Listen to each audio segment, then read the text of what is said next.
मुझे तो आप ही चाहिए पूरी की पूरी दीबा मामी। वो तो बिना कहे ही मैं तुम्हारी हूँ, पर तुम्हें इनाम तो मैं ज़रूर दूंगी आज।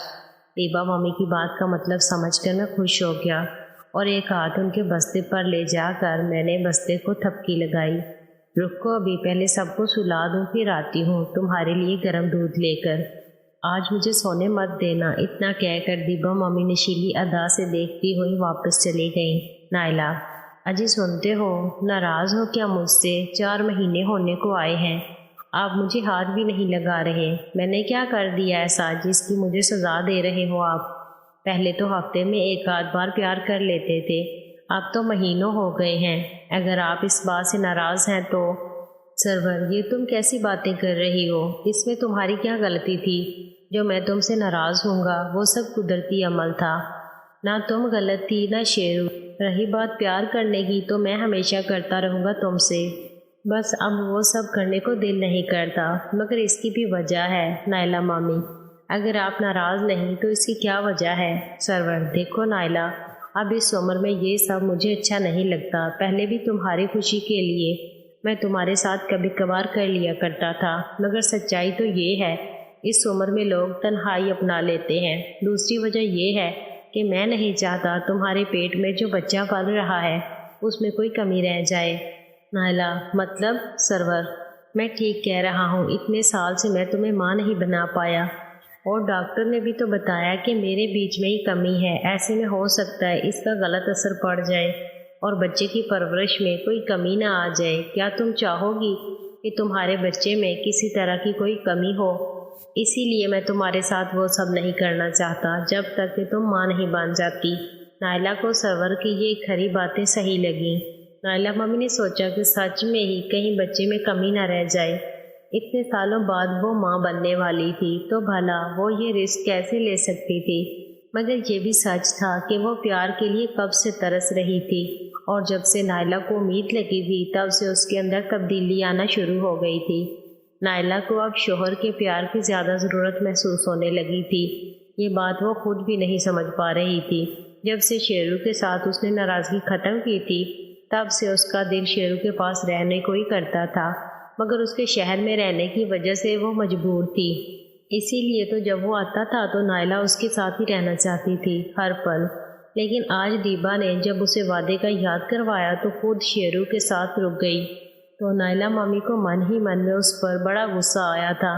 शेरू ने खुद ही वादा पूरा करने की बात की तो नायला मन हार कर रह गई। नायला पहले से भी ज़्यादा शेरू के पास रहने की कोशिश करने लगी थी। उसे शायद वो अपनी ममता या अपनाइयत समझ रही हो, लेकिन कहीं न कहीं इस रिश्ते का उसके पेट में पलने वाले शेरू के बीज से भी था। वो भी क्यों ना, जिसके बीज से फसल बन रही थी उसका असर तो होगा ही। जो बच्चा अंदर तैयार हो रहा था वो अपने बाप का प्यार भी चाहता था माँ के साथ।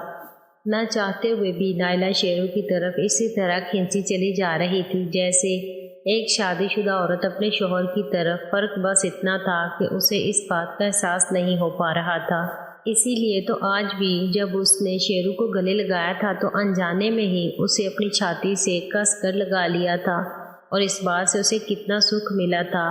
मायरा के साथ भी बात करते हुए उसे उसकी बातों पर गुस्सा आने की बजाय शेरू का नाम लेकर की गई मायरा की बातें कहीं न कहीं अच्छी ही लगी थी।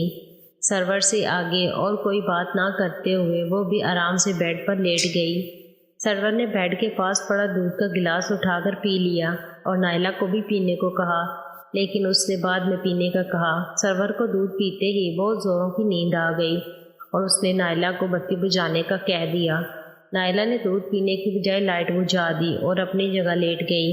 नायला के मन में बेचैनी सी हो रही थी और उसका दिल बार बार शेरू के पास जाने को हो रहा था, लेकिन आज तो दीबा शेरू के पास सोने वाली थी। जाने कितनी देर तक नायला करवट बदलती रही। अंधेरे में जब आधी रात गुजर जाने पर भी उसे नींद नहीं आई तो उसने ठान लिया कि दीबा कुछ भी कहे लेकिन वो शेरू के पास ही सोएगी। शेरू को सीने से लगा खड़ी उसे नींद आएगी।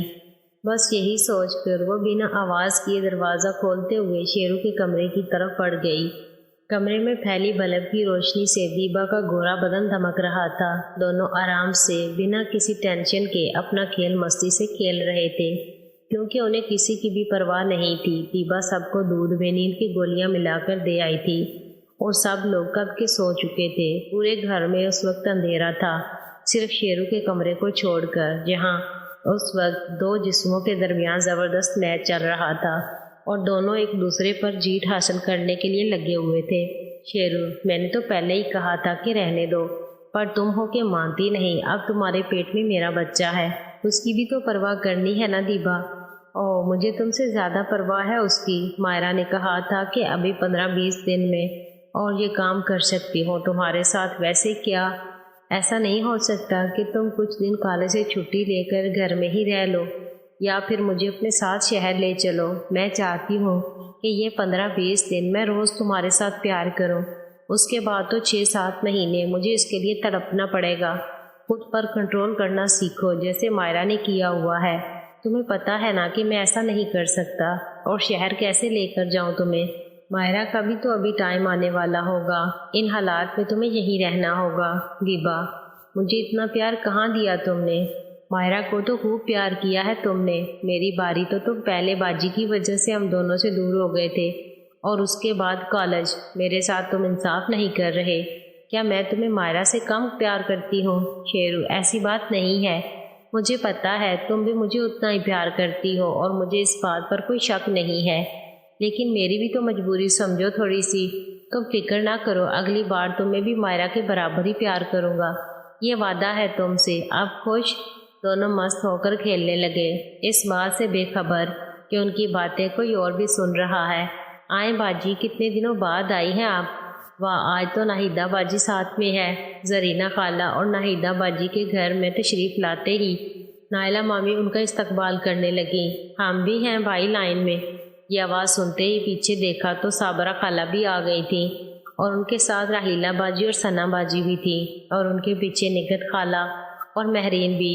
آج سسٹر ڈے تھا تو سب ٹائم سے تیار ہو گئے تھے، کیونکہ آج تینوں بہنیں دن منانے آنے والی تھیں۔ تینوں ماما بھی گھر پر ہی تھے، اور اس وقت سب آنگن میں بیٹھ کر جیسے اپنی بہنوں کا انتظار کر رہے تھے۔ سب کے آتے ہی گھر کا ماحول ہی بدل گیا، سب ایک دوسرے سے گلے ملنے لگے۔ آج سب نے اچھے کپڑے پہنے تھے اور خاص تیار ہوئے تھے۔ ہماری طرح خالائیں اور میری کزنیں بھی خاص طور پر تیار ہو کر ہی آئی تھیں۔ میں نے آگے بڑھ کر زرینہ خالہ کو آداب کہا اور انہوں نے مجھے نیک تمنائیں دیں۔ پھر صابرہ خالہ کو آداب کہنے لگا تو انہوں نے مجھے جھکتے ہوئے ہی اپنے سینے سے لگا لیا، اور میرا منہ ان کے سینے میں سما گیا۔ صابرہ خالہ نے اچھی طرح میرا چہرہ رگڑا اور میرے ہاتھ پر کس کیا۔ یہ سب خالہ نے اتنی جلدی کیا تھا کہ کسی نے نوٹس بھی نہیں کیا ہوگا، لیکن میں ان کے ایسا کرنے سے اندر تک ہل گیا تھا۔ میں نے جب صابرہ خالہ کی طرف دیکھا تو وہ ایک عجیب مسکان دے رہی تھی۔ صابرہ خالہ، کتنا پیارا لگ رہا ہے میرا بیٹا، اس کے بعد تو آیا کیوں نہیں؟ شیرو، آپ کو تو پتہ ہے خالہ، سنڈے کو گھر بھی تو آنا ہوتا ہے۔ صابرہ خالہ کے بعد میں نے نگہت خالہ کو آداب کہا۔